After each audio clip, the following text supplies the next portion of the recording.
Bien, como he dicho, hasta la 1:15 vamos a tener primero el punto de partida que nos ofrezca Sebastián. Yo creo que es innecesario presentar a Sebastián Mora en este ámbito, por eso voy a suprimir tiempo, ¿verdad? Y nos metemos directamente en la cuestión de contenidos. Y Sebastián, tienes la palabra. Hola, buenos días a todos y a alguna. La última vez que estuve aquí sentado, a mi derecha tenía a la ahora cardenal Fernando Sebastián, y fue el día que eligieron al Papa Francisco. Sí, lo vimos aquí, salir a la ventana aquí. Lo vimos aquí en directo. Sí.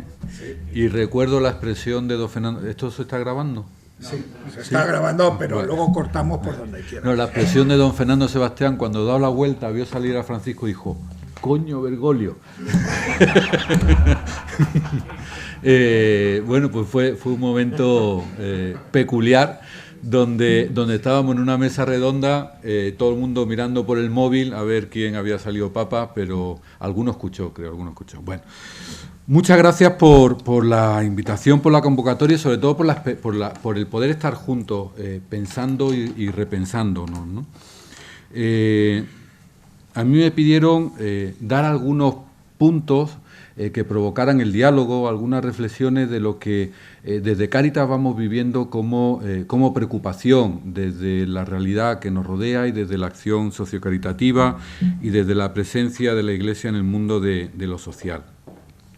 Yo creo que estamos viviendo una época histórica con una especial densidad y complejidad propia.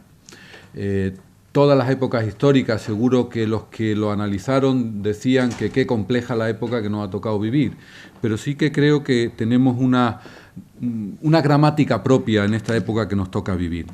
Y para mí la situación espiritual de nuestra época viene marcado por una profunda incertidumbre. Una situación de incertidumbre que envuelve cada pliegue de nuestra existencia personal, social e institucional. Lo he comentado algunas veces, pero esta incertidumbre, quien mejor me lo expresó fue una persona que vivía en la calle y me decía: Sebas, lo que nos puede pasar es que puede pasar cualquier cosa. Bueno, pues esa es la situación en la que vivimos. Lo que puede pasar es que puede pasar cualquier cosa. Y esa situación de que lo que teníamos sólido se nos mueve, lo queramos o no, lo formulemos o no, lo queramos explicitar o no, sí que está constituyéndonos en nuestra cotidianidad como Iglesia y como ciudadanos. Esta incertidumbre o esta complejidad nos hace mirar que lo que veíamos como sólido en lo social, si miramos los manuales de sociología de hace 50 años y miramos los de ahora, en los de hace 50 años había estructura, había solidez, había coherencia y consistencia, y ahora, sin embargo, cuando nos acercamos a la sociología, caracterizamos nuestra sociedad o necesitamos tirar para caracterizar nuestra sociedad de grandes metáforas, y hablamos de sociedad del riesgo, de sociedad invisible, de sociedad líquida, de sociedad difusa, es decir, toda una serie de metáforas que aluden a lo no sólido, a lo líquido, a lo pasajero, a lo temporal, y no a lo consistente o lo estructural como definíamos a lo social hace años. Y yo creo que esto caracteriza mucho también la presencia de la Iglesia, que siempre vamos buscando un anhelo de permanencia, de solidez, de consistencia.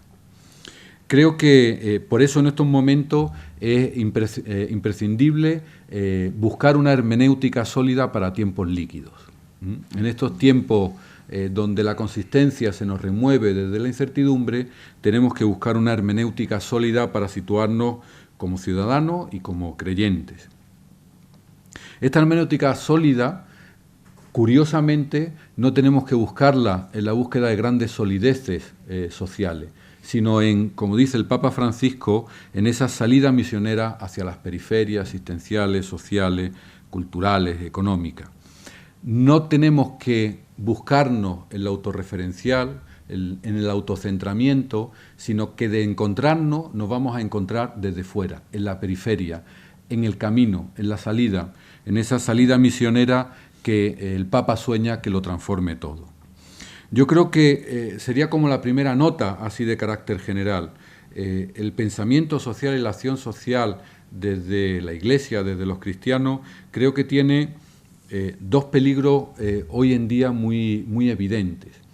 Uno es el que tratemos de refugiarnos o de buscar nuestra isla de certidumbre, nuestra isla de absolutez de lo social, nuestra isla de donde solo habitamos entre ideas claras y distintas, con lo cual nunca van a sufrir la crítica de la intemperie, nunca van a sufrir la crítica de otros que vienen de fuera, sino que tenemos esa tentación de construirnos un pensamiento social no abierto.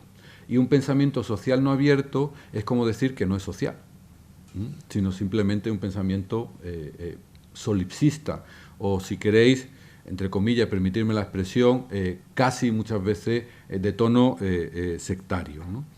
Dice el Papa en la entrevista que le hicieron en la Civiltà, dice, a estas personas que viven en ese campo de certidumbre corren el peligro de caer como un castillo de naipes, de perder la frescura y el perfume del Evangelio. Bueno, pues yo creo que en el pensamiento social o la tradición social de la Iglesia corremos hoy en día el peligro de ubicarnos en una serie de certidumbres sin ponerlas en el campo de la experiencia. Y la segunda tentación, también citando a Francisco, es la de domesticar las periferias que habla él, ¿no? Y él en esa misma entrevista habla de cuando insisto en la frontera de un modo especial, me refiero a la necesidad que tiene el hombre de cultura, de estar inserto en el contexto en el que actúa y sobre el que reflexiona. Nos acecha siempre el peligro de vivir en un laboratorio. La nuestra no es una fe laboratorio, sino una fe camino, una fe histórica. Dios se ha revelado como historia, no como un compendio de verdades abstractas.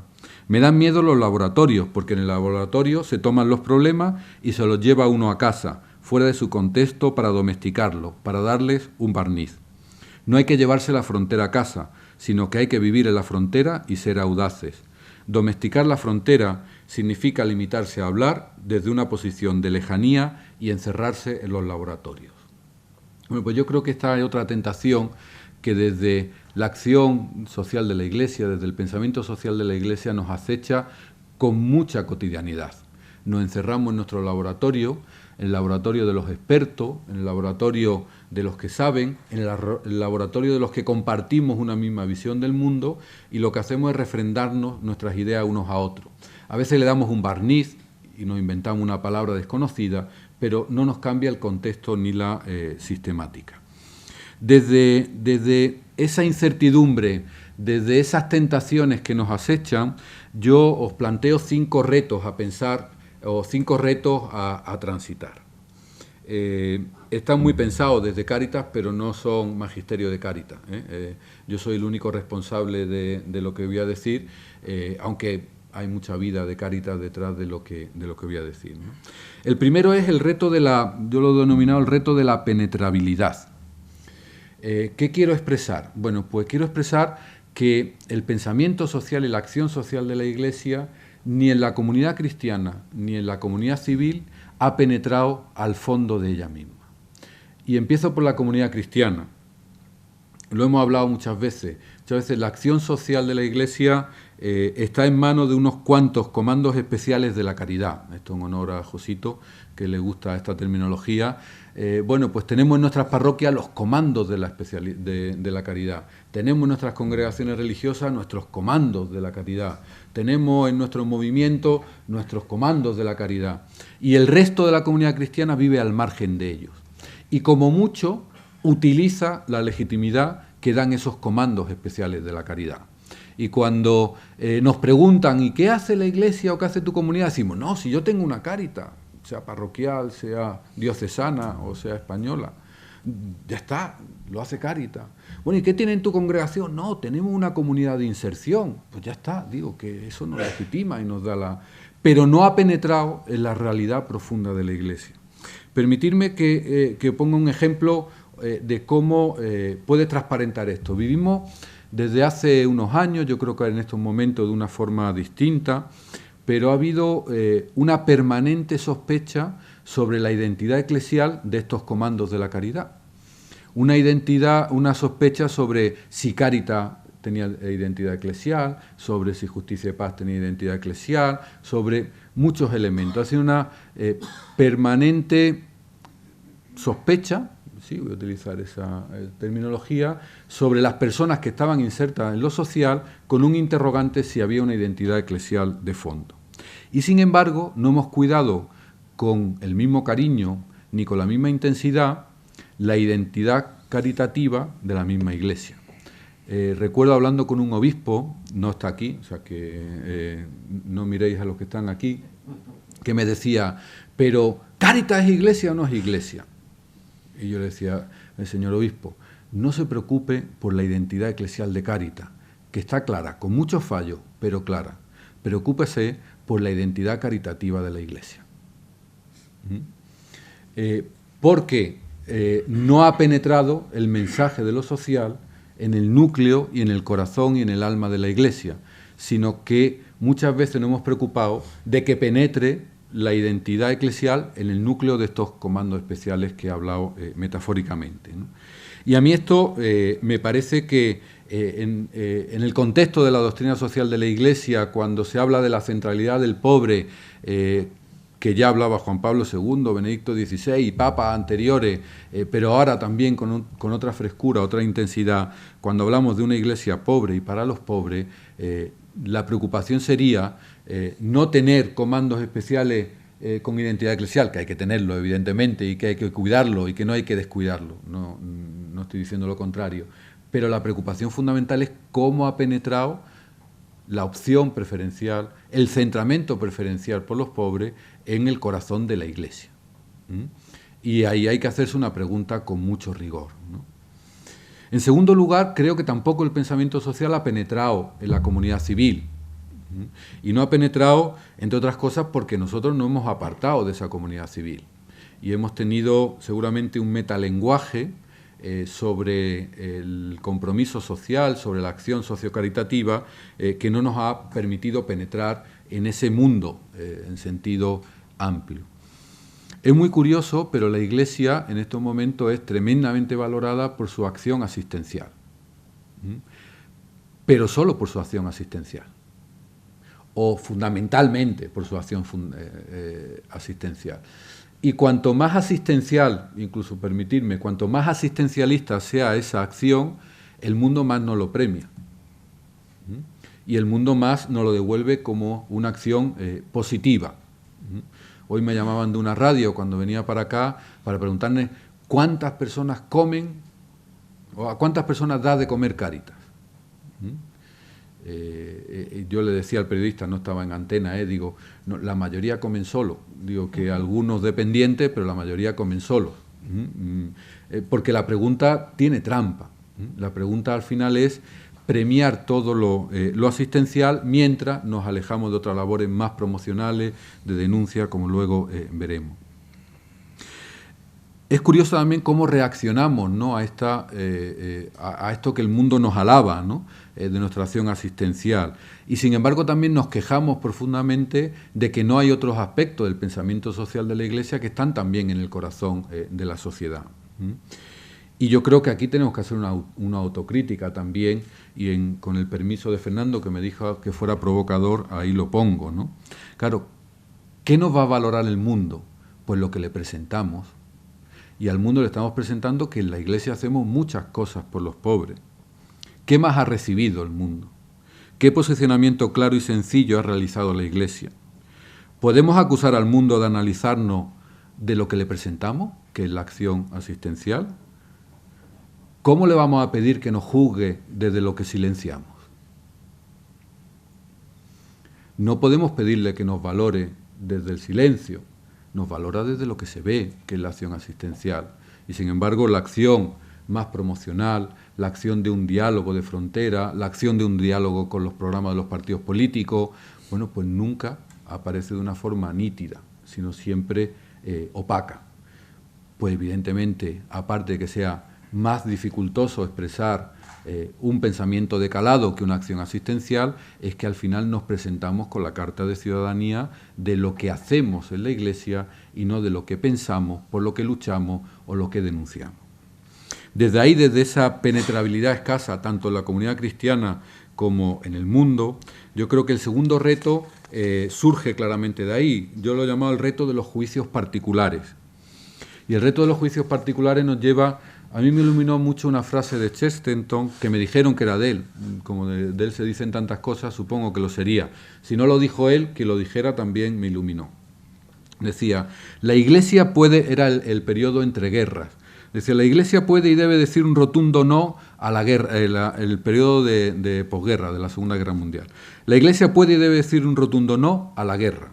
Ahora bien, nunca debería decir no a una guerra particular. Y esto ha marcado mucho la realidad de la Iglesia. La dignidad del inmigrante. Ahora, no en la ley esta concreta, ni en esta situación particular, ¿no? Esto me lo expresaba un político, lo ha comentado Fernando, con la postura en determinados temas de inmigración. Me decía, comprendo que la Iglesia defienda la dignidad del inmigrante, pero ¿por qué os metéis a denunciar las devoluciones en caliente? Y esta realidad nos lleva a que en la Iglesia tenemos un magisterio profundo y certero sobre los grandes principios de la humanidad y de la sociedad, pero nos cuesta mucho trabajo pasar al juicio particular.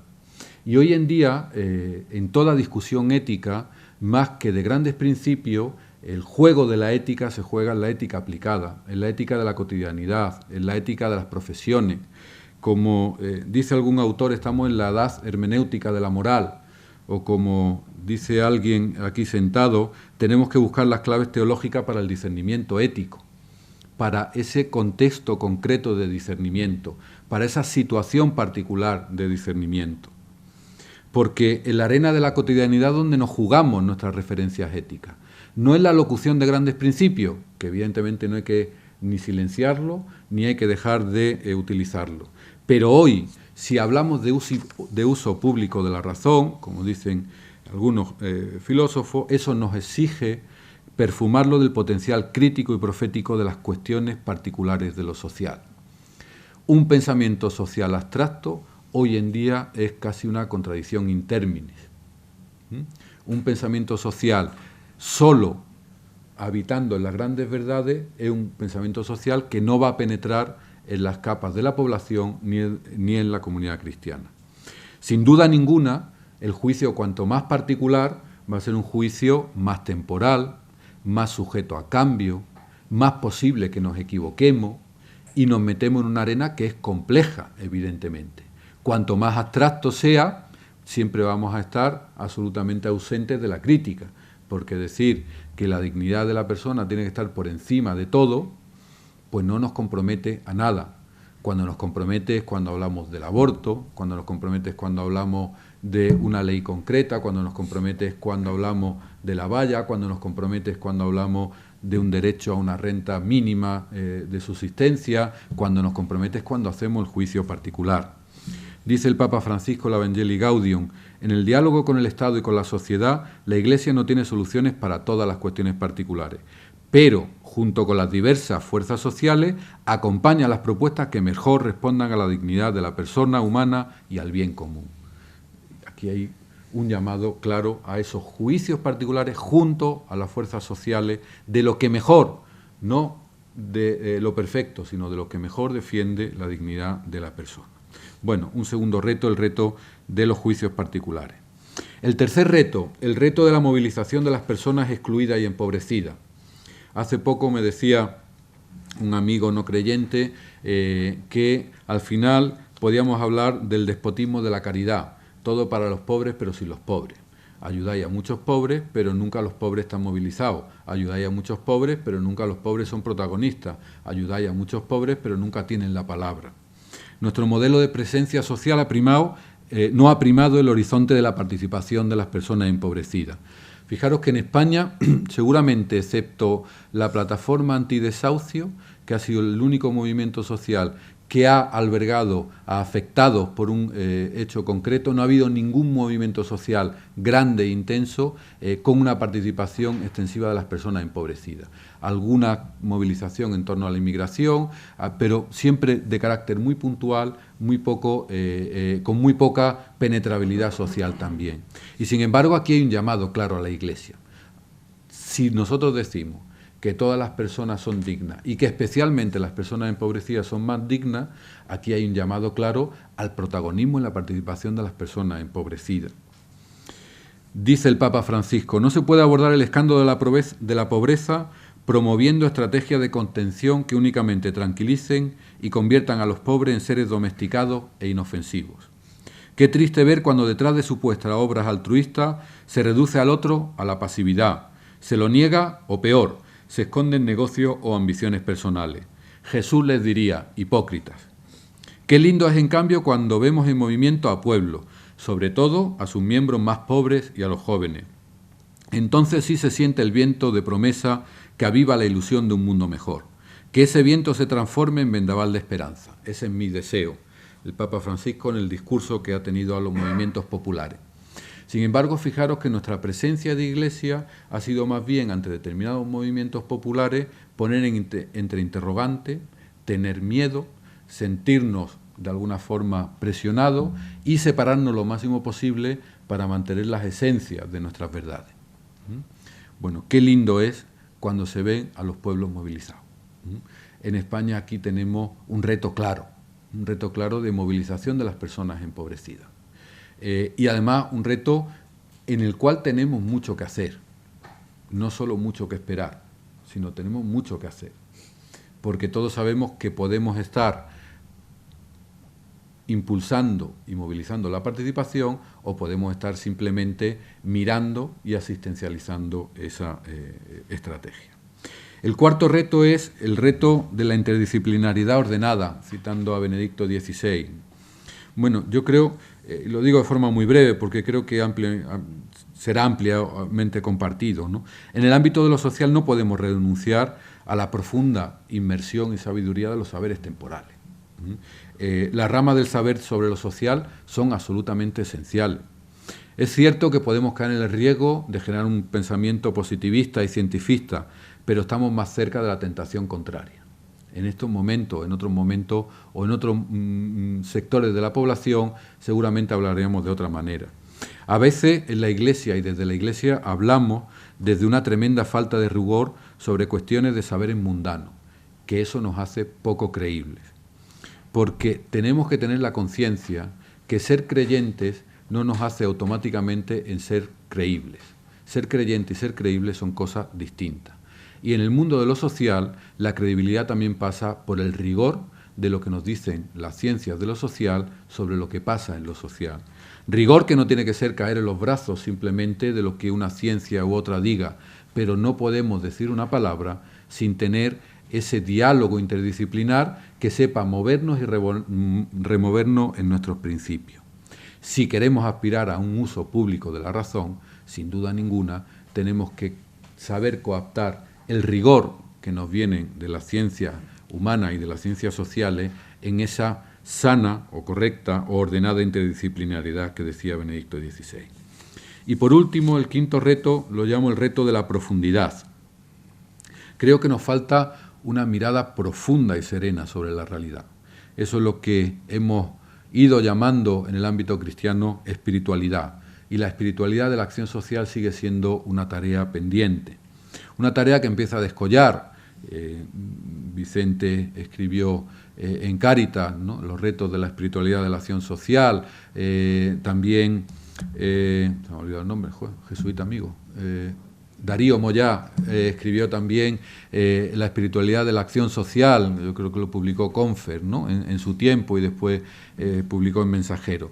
Es decir, esa mirada serena sobre la realidad. Creo que también sobre la acción social gravita la tentación de la agitación y el activismo, ¿no? Y esa tentación, en esa estamos todas. Decía Walter Benjamin que la agitación solo reproduce lo social y nunca transforma la realidad. Y yo creo que muchas veces en esta agitación que vivimos, lo que hay una reiteración de lo que hacemos, que lo único que hace es apuntalar lo que ya existe, pero no descubrir lo que no existe. Y esa mirada contemplativa, ese contemplativo de pie en mitad del mundo, en mitad de las periferias del mundo, creo que hoy es absolutamente necesario. Porque en el ámbito de lo social, la superficialidad, la caída en el eslogan, la falta de sosiego, la caída en un permanente agitación no nos permiten alcanzar sentido y dirección. Es curioso cómo en la sociedad en la que vivimos, donde se llama sociedad de la información y que yo no me atrevería a llamar sociedad del conocimiento, creo que la hiperinformación y la saturación de información no produce de por sí más conocimiento, sino muchas veces produce más ignorancia. A mí me gusta llamar que vivimos en un estadio de ignorancia informada. Tenemos muchos datos sobre la realidad, pero tenemos muy poco conocimiento sobre la realidad. Alcanzar ese sentido y dirección es lo que nos permite también trabajar no solo en una línea sobre los hechos materiales de la existencia, sino también sobre el sentido de la existencia.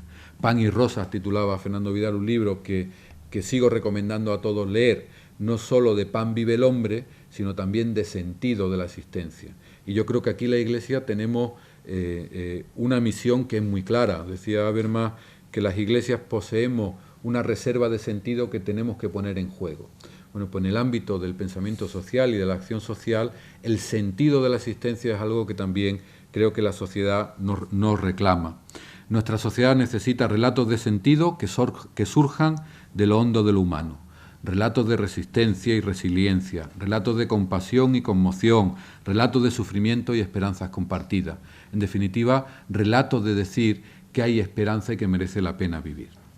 Bueno, pues estos son los 5 retos que planteo a diálogo, discusión. El reto que llamaba en primer lugar de la falta de penetrabilidad, el reto de los juicios particulares, el reto de la movilización de las personas excluidas e empobrecidas, el reto de la interdisciplinaridad ordenada y el reto de la mirada en profundidad. Muy bien. Muchas gracias.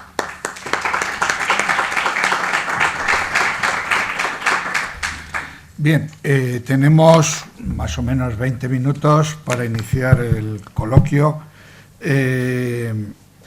No se trata de hacer preguntas a quien nos ha dado su ponencia, sino de comenzar un debate y, por tanto, yo no voy a limitar el que podáis expresaros con una cierta amplitud, siempre sabiendo que todos podemos participar y que tenemos un tiempo también limitado.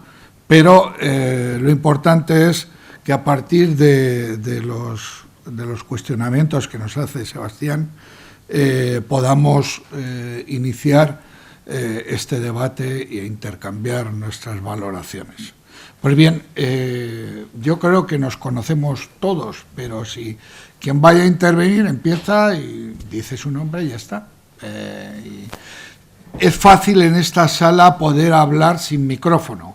Si vemos que falta, que no se oye bien, tenemos el micrófono también disponible, pero en principio yo creo que es más fácil, dado que estamos en 2 filas, el poder acceder. Pero déjalo. Bien, ¿quién inicia el fuego y abre esta cuestión?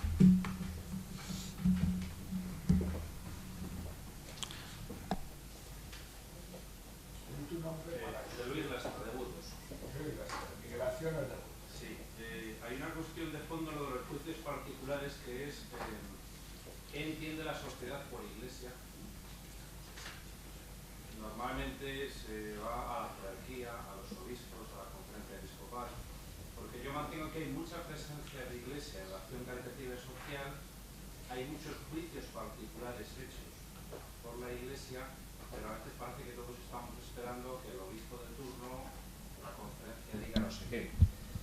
Y lo están diciendo en algunas cosas y lo agradecemos. Pero ¿cómo tendríamos también que hacer ver que cuando una delegación diocesana, cuando un movimiento hablan y hacen un juicio particular, de algún modo también es presencia de iglesia?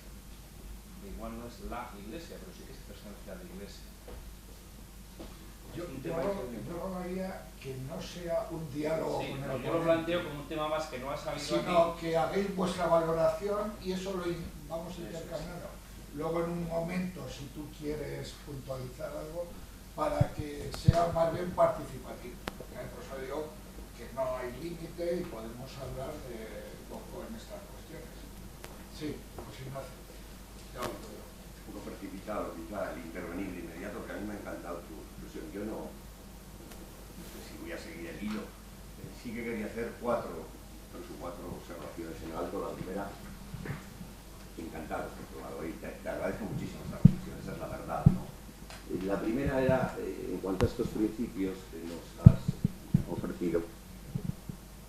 Claro, el mundo no acoge fácilmente nuestra crítica social. Esto también lo tenemos que aceptar, yo sé que está. Es decir, no es que no se la hayamos hecho, sino que si se le hace, el mundo es muy reacio a aceptar nuestra crítica social. Nuestra acción de beneficencia, muy bien, pero nuestra crítica social no. El mundo no tiene buenos oídos para una crítica en profundidad que proceda de la caridad social de la Iglesia. Es verdad que nosotros tampoco estamos en condiciones de hacerla, pero el mundo, buena parte de él, el mundo es muy diverso. Claro, buena parte de él no está en condiciones de escucharnos, porque no está en condiciones de escuchar con comodidad el Evangelio de Jesucristo, que es lo mismo que le ocurre a la Iglesia o a mí en ella. Yo creo que eso también hay que tenerlo en cuenta. Una segunda cuestión que quería, efectivamente, donde nos jugamos el todo por el todo es en el juicio de la cuestión concreta, con todos los riesgos que esto conlleva. Y sí, ahí estoy contigo, no hago sino remachar esa idea. El juicio ético concreto, la ética práctica, cuando alcanza el caso concreto, hay correr riesgos, y ahí sí que es verdad, hay que ser muy noble diciendo desde qué claves le mueven a uno, cómo lo percibe, qué honestidad ha puesto en el análisis, en qué empeño se va a sumar. Bueno, no añado nada, ahí estoy. Añado una tercera cuestión. El reto de la movilización de los empobrecidos y excluidos, ahí me has pillado, por así decir, en un lenguaje que igual no es del lugar, un seminario de expertos. Este es el más difícil. Yo muchas veces lo he pensado, el que la movilización de los propios afectados es tan difícil en ellos como en quien los acompaña, entre otras cosas porque cambian tu modo de vida. A ver, sin pecar de un profetismo así fácil, es muy difícil estar en esa movilización porque cuando entras en tu casa te sientes relativamente mal de tanto libro, tanta comunicación, me publicas esto, tanta universidad en la que tiene que haber unos medios. ¿Cómo no tiene que haber unos medios? Es que tiene que haberlo todo, y tiene unos niveles, y un estatus, y una jerga, y una metodología, y un combate por tener, perdón por la palabra combate, bueno, se me sigue, un simposio, un congreso. ¿Quién trae al cardenal más sonado de la nueva curia? ¿Quién habla más de...? Claro, esto es fuerte. Esa es la parte más difícil, no solo desde nuestro lado, también desde la de ellos. En general, tú sabes muchísimo más, la gente lo que quiere es que le resuelvas el problema. A mí en clase a veces me reprocha gente del voluntariado de Cáritas que tiendo a hablar en primera persona. Nosotros tenemos que salir. No, nosotros no, ellos tienen que salir. Y yo siempre digo, porque tiendo un poco a ponerme demasiado en el lugar de y creer que con cierto paternalismo, termino esta. Esta es la parte más difícil, porque esto es revolucionario. El que haga esto y se ponga a la cabeza de la manifestación, ¿me entendéis la expresión? Ese tiene que pagar un precio. Añado otra cuestión que no hago sino, me voy a la espiritualidad, sí, la espiritualidad para mí es sustantiva en el compromiso social y ahí es donde también pues me siento personalmente pues muchas veces en vacío. Una espiritualidad que tiene que tener coherencia con el compromiso social, es que sí. Como bien sabes y creo que has expresado, si hay una bifurcación en el modo de espiritualidad y en la realidad del compromiso, nunca tienen que conectar. Es una espiritualidad que vive del don, que vive de la gratuidad, que vive, perdonad el sermón, que vive de una experiencia muy honda de aquí se juega mi existencia, mi dignidad, mi pasión, mi amor, y ahí yo experimento y echo a andar y camino y, claro, necesariamente tu obispo te va a convocar enseguida a una celebración magna de la beatificación de no sé qué sacerdote que hizo una obra de muchísimo mérito y al final imprime el sesgo de la espiritualidad diocesana en ese camino. Termino, Y lo mismo le pasa a una facultad de teología o universidad. Elige el profesor tal que destacó por no sé qué investigaciones, un magno congreso, que no está reñido.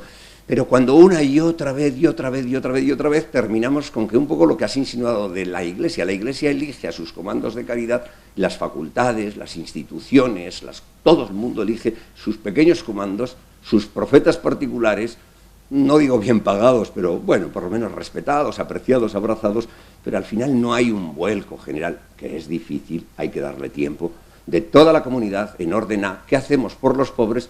Viviendo desde cerca en. Esta es la dificultad, punto. Yo no aquí sí que tengo que ser muy humilde, pero ese empeño, cuando has dicho que la Conferencia Episcopal Española prepara algo relativo a esa reflexión, la preposición puede ser muy importante en el documento, la preposición del título, lo recuerdo, en, desde, para, con. La preposición es definitivamente importante y la intención que conlleva, pastoralmente hablando, la preposición, bueno, estoy diciendo obviedades, yo es un poco también una comunicación, lo más importante de lo que he tratado de decir es eso, quien se implica y quien implica se complica, valga jugar un poco con los términos, pero la complicación no procede de que el mundo, la complicación, termino, procede del propio Evangelio.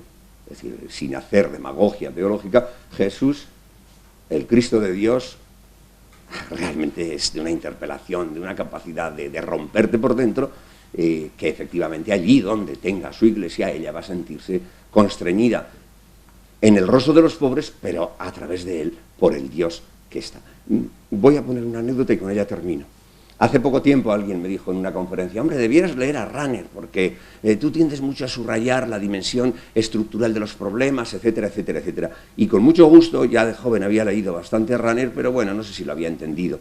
Espero haberla entendido un poquito más. Y fijaos que me atrevo a decir algo que me da un poco como vergüenza lo que voy a decir. Lo digo por los que procedan de la teología sistemática. Cuando leí a Rahner en relación a la culpa, el pecado original, el ser humano, me di cuenta que efectivamente yo no trabajo bien el concepto ser humano, o quizá era él el que tenía predeterminado quién es Dios y qué ser humano cabe en ese Dios. Y claro, el Evangelio de alguna forma rompe el concepto Dios y dice, este Dios es de este modo por el que sí cabe el ser humano. En sencillo, si le damos vuelta a cómo es el ser humano en cuanto a la culpa, el pecado, la dignidad, los problemas, los olvidos, claro, Dios sufre si no explicamos al ser humano claramente desde la culpa, pero quizá es que no es el Dios tan perfecto como hemos imaginado, sino que en su sufrimiento, abajamiento, vaciamiento y entrega es de una debilidad tan extrema que sorprende y entonces es mucho más cercano al ser humano de lo que habíamos previsto. Bueno, cierro ahí, que es un atrevimiento el enmendarle la plana a Rahner por el lado, no ya de la antropología que dedujo de su ontología de Dios, sino que acaso su ontología de Dios sufre en el fuego de las bienaventuranzas o en el fuego del Jesús de Dios. Punto, me he ido muy lejos, perdonadme, no sé si he aportado o he intentado algo. Gracias. Fernando, es preferible utilizar el micrófono para la grabación.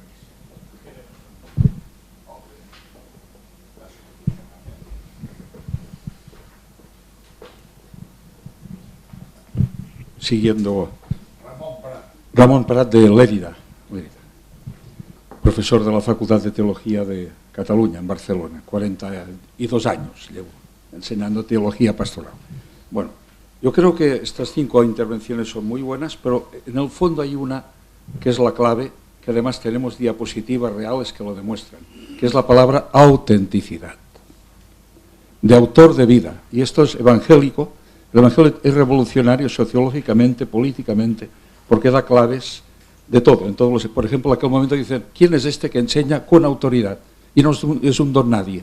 No es profesor universitario, no es un líder social de la calle, es un hombre que cuando habla es autor. ¿Qué significa autenticidad? Yo creo que adivinamos, más que por el lenguaje verbal, que lo aguanta todo, sobre todo los que somos profesores y gente ilustradita, ¿no? Pero el lenguaje corporal, que es el 85% de lo que somos. O sea, yo puedo decir ahora cosas, pues adivinaréis quién soy, porque me lo veréis por el tono de la voz, por cómo lo digo todo esto. Sale la persona real. Es cuando hay pensamiento interior y cuando hay este pensamiento es acción. Y la acción es pensamiento, y el pensamiento es acción. Hay una vida de autor.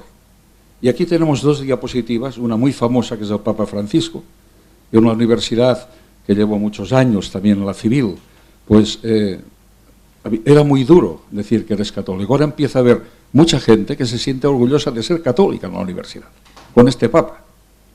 Una diapositiva, ¿qué ha hecho? Adivinas que él es realmente el que es. Que no dice palabras hechas, no grandes discursos, frases bonitas para que todo quede bien. Habla para que entendamos lo que lleva dentro. Pero la diapositiva más bonita para mí es la señora María. Llevo 10 años investigando la gente que nunca sale en la foto y que aguantan la iglesia, que es la inmensa mayoría. Entre estos hay obispos, en todos los niveles, hay sacerdotes, hay laicos, hay gente que no hace ruido, sale poco en la foto, pero miras allí y pasan cosas, porque hay autenticidad. Y esto sobre todo se va a producir cuando esta autenticidad, las facultades universitarias, que puede ser un laboratorio de estos de los mismos hablando de lo mismo a los mismos. Si no vigilamos con desfile de cardenales, hago caricatura. Yo llevo 42 años y he sido muy autocrítico con mi facultad. En este sentido pido, y he fracasado como en tantas cosas de la vida, porque no se aceptan estas cosas. Te quieres reconducir a lo que se ha hecho siempre, ¿no? Pero la facultad ha de ser un lugar donde al final se señala la acción, no recetas. Acompañan a la señora María, acompañan al Papa Francisco.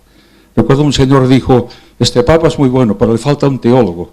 Suspenso. El profesor de teología pastoral dice, a este le pongo un suspenso porque la teología del Papa Francisco es un pensamiento evangélico que llega a la realidad.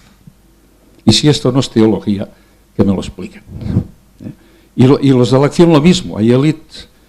Y esto se demostrará para mí el día que los grupos que estamos, en Cáritas lo he dicho mucho esto, empezando por Cáritas, pero también Arrels de los jesuitas o de los San Juan de Dios, Manos Unidas, seamos promotores de una comunión interna de la Iglesia, de sentarse en la misma mesa, todos los grupos cristianos que luchan por los pobres. En mi iglesia esto lo hemos conseguido, 15 entidades. El sábado tenemos una asamblea de todos. Cada uno hace lo suyo, pero hay actividades comunes, hay signos comunes.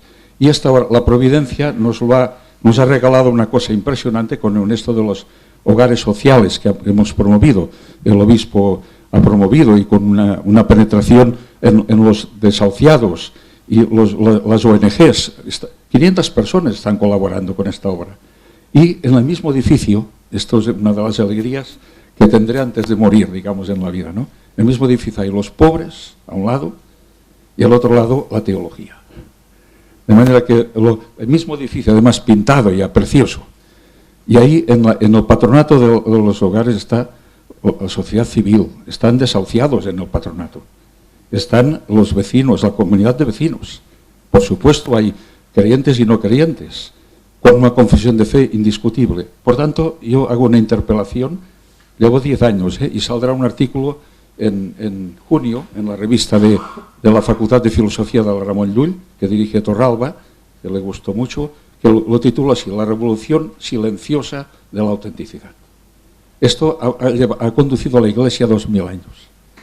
En una época de desecho sale Francisco y renova la Iglesia sin hacer ruido, no desde el poder, no dando lecciones de autoridad, sino pensamiento y acción. Por tanto, resumiendo, interpelo a profundizar cómo reunimos estas 5 cosas que son muy interesantes, por tanto las acepto, la pena no lo vuelvo a repetir, y las intervenciones posteriores, me sumo a la del teólogo, y lanzo esta interpelación. ¿Cuándo la Iglesia, por una comunión interna de hermanos que se quieren y unen fuerzas, sin matar la originalidad de cada entidad, pero buscamos lo que nos une, mostramos al mundo cómo se quieren, y las pocas capacidades que tenemos las rentabilizamos, y por otro lado estamos en el mundo del pensamiento acompañando este amor real de la vida para ser autores de vida. La gran pregunta es, ¿quién es este que enseña como quien tiene autoridad y era un don nadie?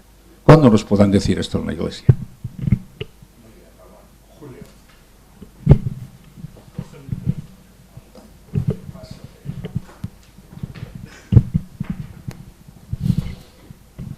Gracias. Muchas gracias por la invitación, lo primero. Yo querría añadir un par de cosas a los retos. No sé si son retos nuevos o matices sobre los dichos, ¿no? Me parece que estamos en un momento para pensar con profundidad y con valentía el liderazgo cristiano en la plaza pública de la sociedad española. Creo que tendríamos que analizar por qué lo hemos perdido. No creo que haya una sola causa, pero también hay causas internas eclesiales y de alta política eclesial que yo creo que han llevado a que gente que podría ejercer una presencia pública, que evidentemente pasa por los medios y por una cierta valentía en la utilización de los medios y en la voz, tendríamos que pensar cómo recuperarlo, en este caso pensando más en todo el campo social. Creo que en este sentido Cáritas es la única, bueno, no es poco porque es una voz muy fuerte, y me parece que Cáritas lo puede hacer y lo hace porque combina a la perfección o tendiendo a hacerlo muy bien dos cosas que a mí me parecen capitales y con las que yo complementaría el reto de la interdisciplinaridad, que es conexión del trabajo directo con la reflexión y la investigación. Entonces, yo también estoy con el deseo de que pensemos y me gustaría que en este sentido hubiese también un apoyo eclesial a un alto nivel, cómo mejorar esa conexión entre el trabajo directo y el mundo de la investigación, en este caso también de la universidad. Porque creo que además, por potentes que sean los centros sociales o caritativos, pues siempre el complemento de la universidad en eso puede ser muy útil. Por eso yo complementaría interdisciplinaridad con esa conexión que, bueno, dicho así gráficamente, sé que no es buena forma de decirlo, pero pies y cabeza, ¿no? Porque queréis hacerlo dentro, esto ya, pero tender puentes con las instituciones, en este caso universitarias. Y luego, me preocupa un poco eso de los pueblos movilizados, francamente.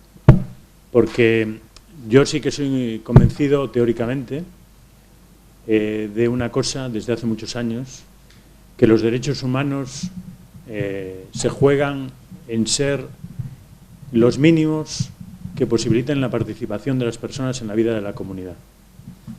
Lo creo firmemente y además creo que la idea de justicia social que dimana de la fe tiene todo que ver con eso. Pero me preocupa muchísimo en sociedades complejas que queramos recurrir al pueblo sin pasar por la sociedad civil con toda la diversidad y la complejidad que tiene. Es decir, a mí en este momento, por ejemplo, político español, me preocupa, francamente creo que compartiremos de alguna manera la preocupación, todos estos que quieren ser representantes del poder y de las esencias del pueblo, también para hacer justicia con el pueblo. Porque al final es una interpretación de Rousseau, de la voluntad general, que los problemas que tiene Rousseau de todos los tiempos es que de ahí vino el totalitarismo, porque toda la sociedad intermedia, para Rousseau, no existía. Incluso cuando hablaba de la religión, hablaba de una religión que no era nada religiosa, que era la religión civil. Entonces, movilizar al pueblo, ¿qué significa? O sea, yo creo que significa que pase a través de toda la sociedad intermedia con toda la riqueza. Y ahí no podemos reclamarnos, ni creo que queramos, monopolizadores del bien, de la bondad moral, ni de la acción social, ni de nada.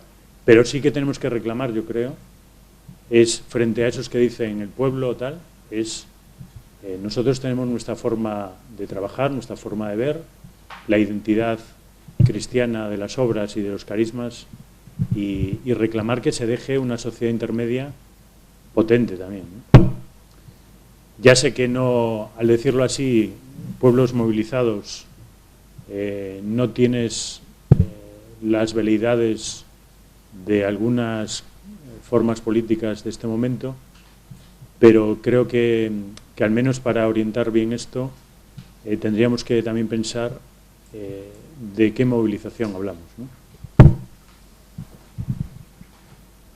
Don José, la última palabra antes de poder hacer un descansito de 10 minutos. No puede ser la última palabra. Bien, yo quería hacer una breve aportación al reto primero de la penetrabilidad.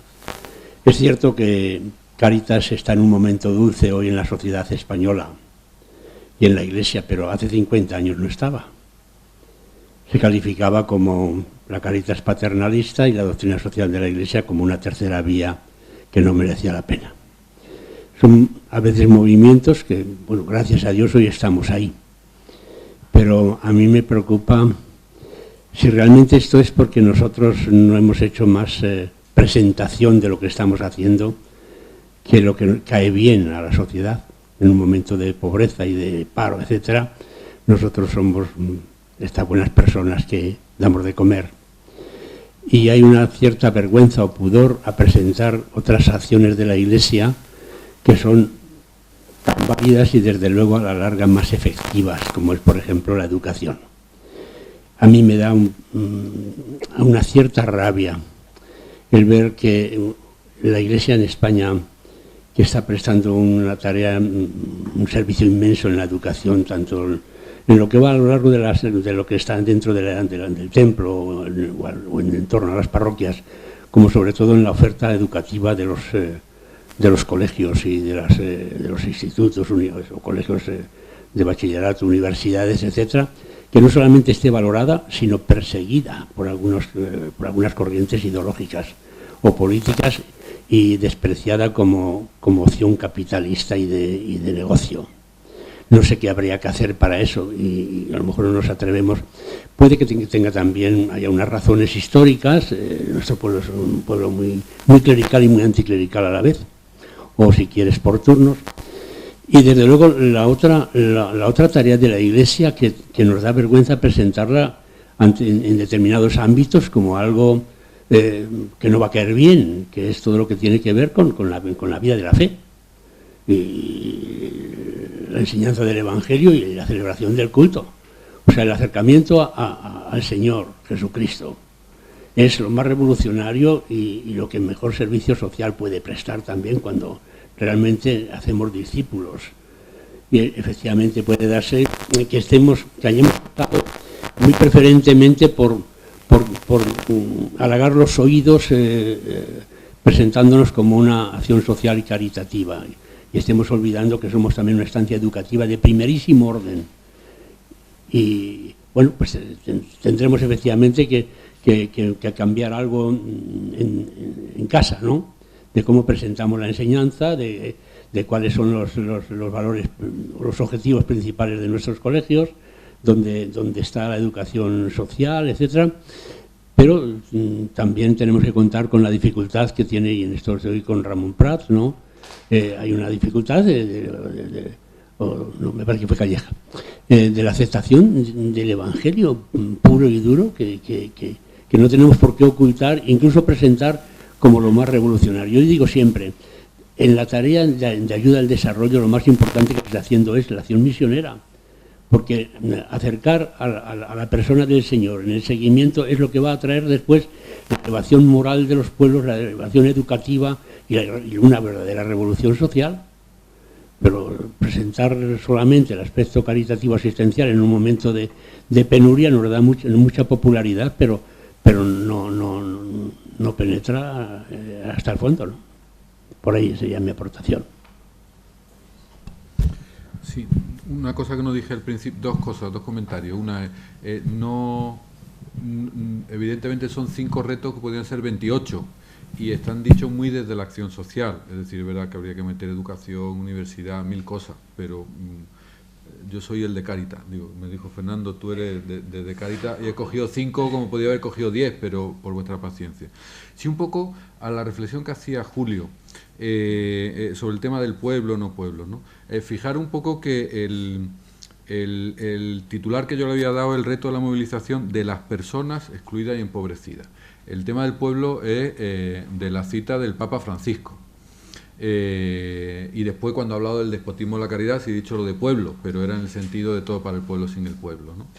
Es verdad lo que dice, ahí hay muchos peligros, es verdad, y que tenemos que discernir éticamente con cuidado, y que además ahí nosotros no lideramos, sino que iniciamos procesos y no ocupamos espacios, que diría también el Papa Francisco, ¿no?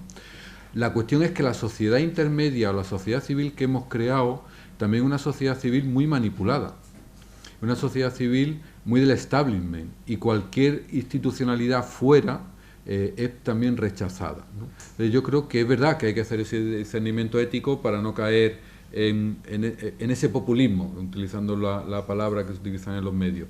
Pero cuidado, que también podemos caer en un legitimar lo existente por lo existente, porque esa sociedad civil intermedia no está aceptando a las personas pobres, no la está aceptando. Las instituciones de la sociedad civil clásica no las está aceptando. Es más, la está apartando de esa sociedad civil clásica. Entonces ahí la palabra es cómo recreamos esa sociedad civil intermedia.